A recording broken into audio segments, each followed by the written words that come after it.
যেকোনো মাছ দিয়ে এমন একটা রেসিপি বানালে কিন্তু খেতে খুবই বেশি ভালো লাগে। আর গরম দিনে কিন্তু এরকম হালকা পাতলা ঝোল খেতে সবারই ভালো লাগে। আর খেতেও কিন্তু খুব বেশি হেলদি হয়। তো দেখুন, এই যে আমি এই রেসিপিটা বানিয়ে নিয়েছি। তো এই রেসিপিটা বানানোর জন্য কি নিয়েছি দেখে নিন। এদিকে কাতলা মাছ নিয়ে নিয়েছি, মাছটা ধুয়ে নিয়েছি। আর এদিকে আলু কেটে নিয়েছি, আর টমেটো আর পেঁয়াজ নিয়েছি। আর লাস্টে দেব ধনেপাতা। তো প্রথমে কড়াইতে দিয়ে দিলাম সর্ষের তেল। তেল দিয়ে এবার মাছগুলোর মধ্যে নুন দিয়ে দিচ্ছি। মাছের মধ্যে নুন হলুদ মেখে মাছটা ভেজে নেব। তো আমি এটা কাতলা মাছ দিয়ে করছি। আপনারা যেকোনো মাছ দিয়ে এভাবে কিন্তু আলু টমেটো দিয়ে সুন্দর করে একটা পাতলা ঝোল করতে পারেন। এটা কিন্তু গরম দিনে খেতে খুবই ভালো। এই যে দেখুন, এবার মাছের মধ্যে আমি হলুদ আর নুনটা লাগিয়ে নিলাম। কড়াইতে কিন্তু তেলটা দিয়ে দিয়েছিলাম। তেলটা কিন্তু ভালো করে গরম হয়ে গেছে। তো মাছগুলো এবার আমি দিয়ে দিচ্ছি কড়াইতে।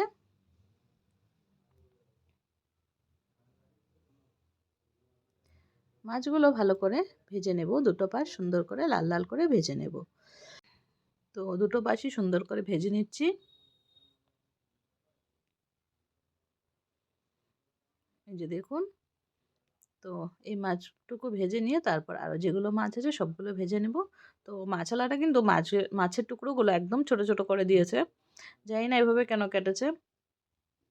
তো এই এত ছোট করে কাটলে অসুবিধা হয়ে যায়, মানে ভাজতে গেলে আরও ছোট হয়ে যায়। তো আমি বললাম ওকে যে অনেকটা ছোট করে দিয়েছে মাছটা। কখন কখন এরকম করে ওরা, জানি না কি করে, ফটাফট কাটতে কাটতে এভাবে ছোট ছোট করে কেটে দেয়। তো মাছগুলো কিন্তু আমি ভেজে নিয়েছি, ভেজে নামিয়ে নিলাম। এবার কড়াইতে যে তেলটা আছে সে তেলের মধ্যে দিয়ে দিচ্ছি গোটা জিরে, আর দিয়ে দিব তেজপাতা। গোটা জিরে আর তেজপাতা দিয়ে নাড়াচাড়া করে নেব। করে এবার আলুগুলো দিয়ে দেব। তো আলু এখানে আমি বেশি দিয়েছি, কারণ কি এখান থেকে কিছুটা আলু মানে এমনিতে ভাজা রেখে দেব তার জন্য। আর এই যে দেখুন, হলুদ আর নুন দিয়ে দিলাম। আপনারা বুঝে দিবেন যতটুকু লাগবে। আর আমাদের ঘরে এমনিতেও আলু অনেক পছন্দ করে সবাই। আমি এখন খাওয়া কমিয়ে দিয়েছি আলু, কিন্তু মানে অনেকে খায় আর কি। আমাদের ঘরে সবাই খায় আলু আলু করে। আর স্পেশালি আমার মেয়ে, তার জন্য আলুটা একটু বেশি করে দিতে হয় ওর জন্য। তো দেখুন, ভালো করে নাড়াচাড়া করে নিচ্ছি। করে নিয়ে এবার আলুটাকে আমি ঢেকে রাখলাম। তো ঢেকে ঢেকে ফ্রাই করব যাতে আলুটা একসাথে ভাজা হয়ে যায়। তো কিছু সময় ভাজবো। আলুটা ভালো করে ভাজা অবধি ভেজে নেব। এদিকে দেখুন মাছ ভাজা হয়ে গেছে। তা আলুটাকেও ভেজে আমি তুলে নিয়েছি। এখন কড়াইয়ের মধ্যে সামান্য একটু তেল দিয়ে দেব। তেল দিয়ে আমার টমেটো পেঁয়াজটা ভাজতে হবে, তার জন্য আমি সেই পরিমাণে তেল দিলাম। এবার আমি কুচি করে রাখা পেঁয়াজটা দিয়ে দিলাম। পেঁয়াজটা সামান্য একটু নাড়াচাড়া করে নিচ্ছি। পেঁয়াজের মধ্যে একটু নুন আর হলুদ দিয়ে দেব। তারপর কিন্তু আমি একটু ভেজে তারপর টমেটোটাও দিয়ে দেবো এটার মধ্যে। টমেটো যদি আপনারা গলিয়ে দিতে চান তাহলে কিছু সময় ঢেকে দিলেই কিন্তু টমেটোটা একদম সফট হয়ে যায়। টমেটো কিন্তু এমনিতে মানে আস্তে আস্তে থাকলে ঘরে কিন্তু কেউ খায় না, তার জন্য আমি কি করি একদম গলিয়ে দেওয়ার চেষ্টা করি। তো টমেটোটা দিয়ে দিলাম। যতটুকু পারি পাতলা স্লাইস করার চেষ্টা করি, আর তারপর একটু কাভার করে করে হলেও এটাকে টমেটোটাকে একদম সফট করে দিই, যাতে ঝোলের সাথে মিশে যায়। এদিকে আমার মেয়েও খায় না টমেটো, মুখে পড়লে আমাদের কেউরই ভালো লাগে না তেমন একটা।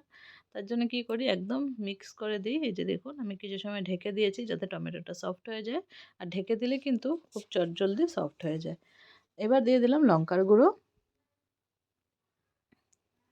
আর দিয়ে দিব জিরে গুঁড়ো। তো লঙ্কার গুঁড়োটা আমি দিয়ে দিলাম পরিমাণ মতো, আপনারা যতটুকু ঝাল লাগবে ততটুকু দিয়ে নেবেন। তারপর জিরে গুঁড়োটাও দিয়ে দিলাম, দিয়ে ভালো করে মিক্স করে নিচ্ছি। তো এই রেসিপিটা কিন্তু এভাবে পেঁয়াজ লঙ্কার গুঁড়ো জিরে গুঁড়ো দিয়ে বানালে খুব বেশি টেস্টি হয়। আপনারা অবশ্যই একবার বানিয়ে দেখবেন। আর গরম দিনে তো বেশ ভালো লাগে এরকম হালকা পাতলা ঝোল খেতে। তো দেখুন, ভালো করে মিক্স করে নিলাম।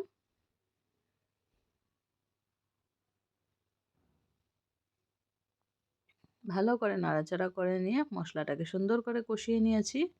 এবার কিন্তু গ্রেভির জন্য ঝোল দিয়ে দেব।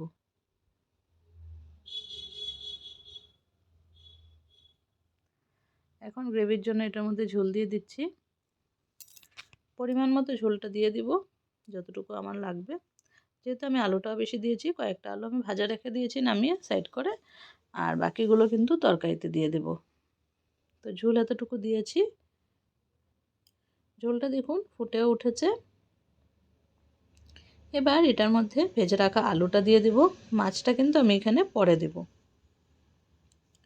তো প্রথমে আলুগুলো দিয়ে দিলাম, আলুগুলো দিয়ে ভালো করে নাড়াচাড়া করে নেব। কিছু সময় ঝোলের মধ্যে আলুগুলোকে ফুটতে দেব। তো ফুটে গেছে, এবার দিয়ে দিচ্ছি মাছগুলো। তো যতগুলো মাছ ভেজেছিলাম সবগুলোই দিয়ে দিচ্ছি।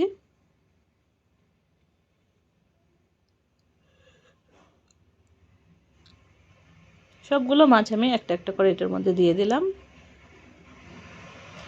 একদম চটজলদি রেডি হয়ে যায় রেসিপিটা, আর খেতে কিন্তু অনেক বেশি ভালো হয়। আর আপনারা কিন্তু একবার বানিয়ে দেখবেন কেমন লাগে। তো মাছগুলো দিয়ে নিলাম, মাছগুলো দেওয়ার পর দেখুন ফুটে উঠেছে। এবার কিন্তু উপর দিয়ে ধনেপাতাটা দিয়ে দিয়েছিলাম। ধনেপাতা দেওয়ার সময় আর ক্যামেরাটা অন করা হয়নি, তো তার জন্য আর দেখাতে পারিনি, ভুলে গেছিলাম। ধনেপাতা দিয়ে পরে মনে পড়েছে। তো যাই হোক, লাস্টে ধনেপাতা দিলে এই রেসিপিটা কিন্তু পুরোপুরি কমপ্লিট হয়ে গেল। আর এভাবেই বানিয়ে দেখবেন, অনেক ভালো লাগে খেতে। আর যদি রেসিপিটা ভালো লেগে থাকে তাহলে লাইক কমেন্ট শেয়ার করে দিবেন। আর যারা চ্যানেলে নতুন বন্ধু আছেন প্লিজ চ্যানেলটাকে সাবস্ক্রাইব করে বেল আইকনটা প্রেস করে রাখবেন, তাহলে আমার ভিডিওজের নোটিফিকেশন সবার প্রথম আপনাদের কাছে পৌঁছে যাবে। তো আমার এই মাছের ঝোল পুরোপুরি রেডি। আপনারা এই রেসিপিটা ট্রাই করবেন, যে কোনো মাছ দিয়ে বানিয়ে খেতে পারেন, খুবই ভালো লাগবে। বড় মাছ ছোট মাছ যে কোনো মাছ দিয়ে কিন্তু ভালো লাগে। তো বন্ধুরা, আজকের জন্য টাটা বাই বাই। আবার দেখা হচ্ছে আপনাদের সাথে নতুন ভিডিওতে। সবাই ভালো থাকবেন, সুস্থ থাকবেন, আর সবাইকে অনেক অনেক ধন্যবাদ আমার ভিডিওটা ফুল ওয়াচ করার জন্য। টাটা।